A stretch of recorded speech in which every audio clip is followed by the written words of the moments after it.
What's up, what's up, what's up, what's up, what's up? What's up, what's up? How y'all doing? Alright. Y'all like poetry? Yeah. I'm gonna give you a piece of my mind. Alright, so this first one I call Puerto Rico 2.0. So I edited it, did an edit on the way here. I think it sounds much better now. Right, here you go. In the spring of 2014, I bought a plane ticket to Puerto Rico. 36 hours before departure, without fear, without hesitation. I spent that week walking Caribbean beaches bravely, without judgment, without reservations. For a week I raised hell in the inner city and slums of San Juan. But my heart was vacant. For rent posted over old war paint. And my hands were aching. Like albino Burmese pythons, they wished to hold its prey till her heart stopped. And my mind was occupied, haunted by the ghost of a pretty face, pretty porcelain doll face. And I wanted to brush my fingers across the cracks of her crooked smile and finger paint the walls of God's great cave in her likeness. I wanted to bring war to her hunger and annihilate her appetite, lay siege to the rain in order to wage war on her discomfort. She was just my type, which never seemed to work out for me, so in order to rewrite my personal history, I returned to Florida and stole my sister's car. True story. All right. I left my family there and vanished without fanfare or attachment. Running was always easy for me, but at this stage it had become routine. Our haunted houses are built upon foundations of hard stone, which weep under the weight of holding heaven's burden like a melting candle.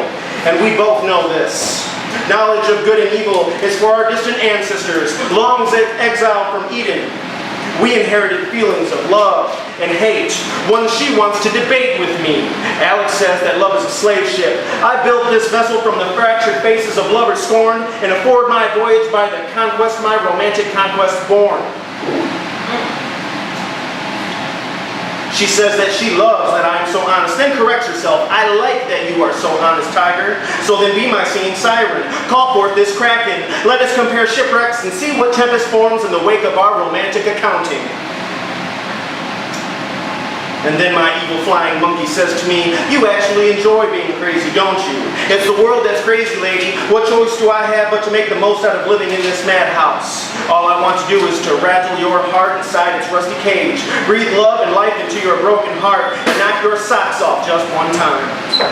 She says, I can't believe you're really single. What can I say? I'm an escape artist by trade.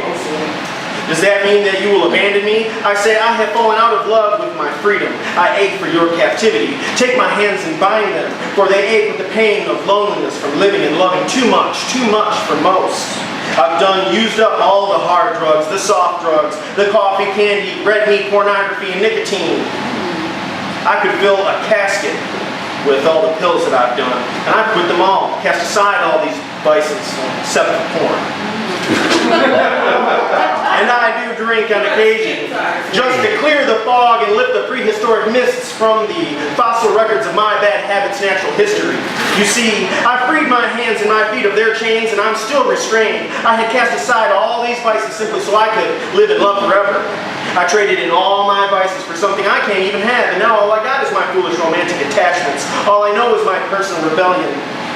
And the only thing I have left to fight is your token resistance. Give me your romantic interest. I've lost my religion. Allow me to return to the static field of your womb. Allow me to bang my head to the rhythm of your soulful center's beating heart.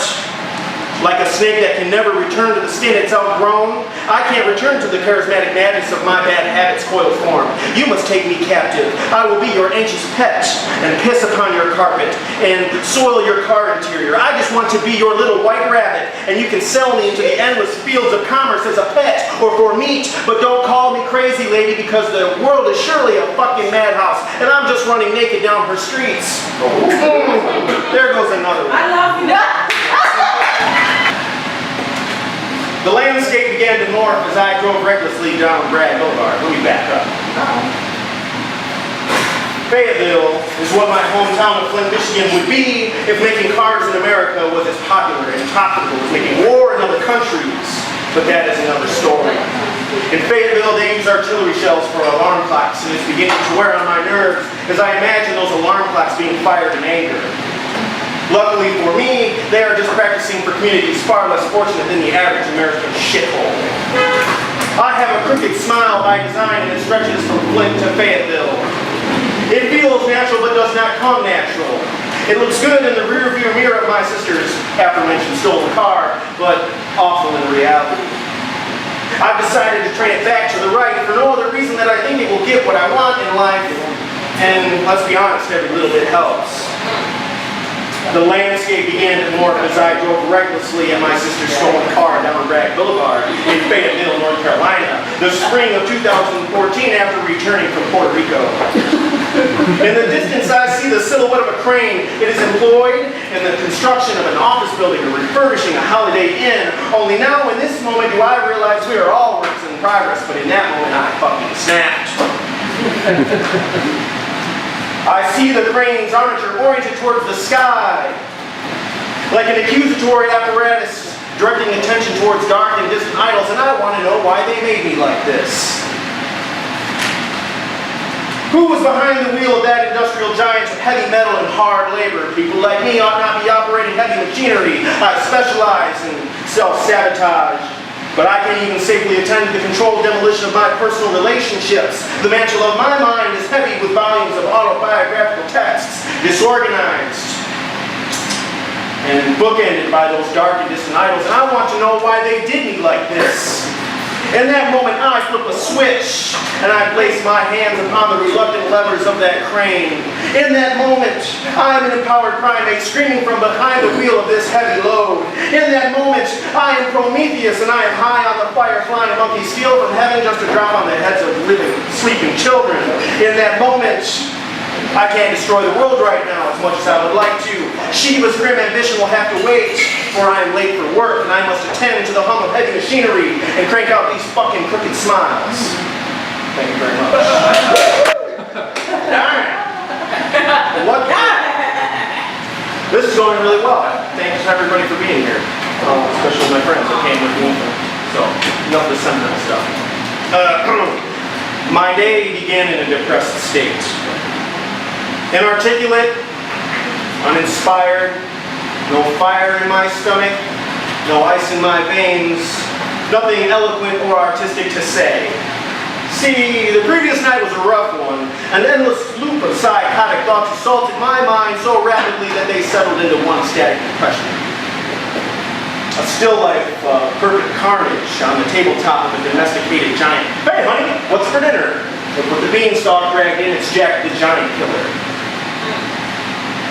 Laying awake in my motel room, I became so unsettled and charged with fear that I sat up in bed.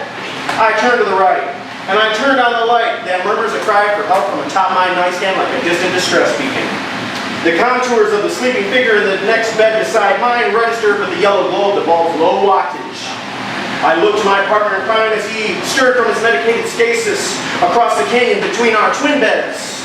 We are like isolated island chains in an ocean of mental illness. Joined at sea for our archipelago rattles with pounding waves of relentless anxiety. His island is smothered in medicated banks of rolling fog, while in refusal of Dr. Feelgood's bad medicine, I struggle to keep my head above the sea level's suffocating fucking activity. The curse and the command of a full lunar face falls upon me like a drunken sailor's unwarranted sexual advance into my seabed. And I howl like thunder upon the clouds' cracking lips as I realize why my face is missing from your map. I'm a foundation of hard stone which weeps like a melting candle under the weight of holding heaven's burden. Don't touch the floor, it's lava. Don't touch the door, it's holding back the abundant banquet of humanity's collective horror. The public buzzes like profane wasps and busy bees. Tragic secrets are bound like books in a library of lockjaw. The man sleeping in the bed next to mine is a coworker. He is a semi-professional poker player, and he'd have nothing if not for addiction. I'd have nothing if not for anxiety. Those are his words, not mine, but I realize how true they are. He held in his hands the tools of his profession. In his right, playing cards, and in his left, a prescription for pills and poker chips. He told me earlier that day he thought he was going to die in the back of the taxi cab on the way back to our distant outpost. Just another day in paradise. I get out of bed and I change my clothes 1, 2, 3 times, then drive to the emergency room parking lot where I call 1-800-SUICIDE. I speak to Heather, who sounds cute and submissive, and so I dominate the conversation. I love manipulating mental health professionals, but she is no doctor, just collateral damage. See, seduction is a lot like a drug, and I don't feel psychotic anymore, just a little high. Thank you, Heather, from 1-800-SUICIDE. You should call my hotline sometime. Thank you very much.